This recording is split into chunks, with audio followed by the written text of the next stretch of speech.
উফ গরমে জীবনটা বাইরে যাইতাছে। উফ এখন যদি ঠান্ডা কিছু খাইতে পারতাম। ঠিক কইছে, এখন যদি আইসক্রিম খাওয়ান যাইতো, কিন্তু এই টাইমে আইসক্রিম কই পামু? বাজার তো ইন্ডিয়া অনেক দূরে। দেখ আমাগো বাসায় সবাই যাইতে, আমাগো বাসার সামনে দোকান ছিল। তোর আইসক্রিম খাবি বুঝলে তো আমি আগে থেকে আনাইতাম। দোস্ত বুদ্ধি কিন্তু এমন একটা আছে, আমাগো দুইজনের তো বয়ফ্রেন্ড নাই, কিন্তু তোর তো বয়ফ্রেন্ড আছে। ঠিক কইছে দোস্ত, তুই প্রেম করণের পরে আমাকে একটা ট্রিটও দিলি না, বয়ফ্রেন্ডে আইসক্রিম খাওয়াইতে। তাইলে ঘরে বসে আইসক্রিম খাইতে পারো। খার এখনই ফোন দিতেছি। এই যে শুনছো, আমাদের না খুব আইসক্রিম খাইতে মন চাইতাছে।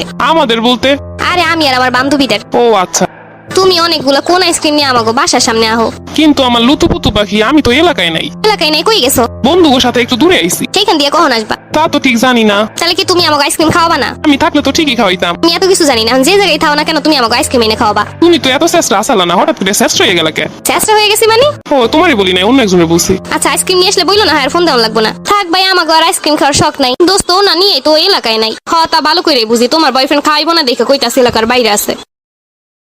এ কি, আপনার এত শোচনীয় অবস্থা কি করে হলো?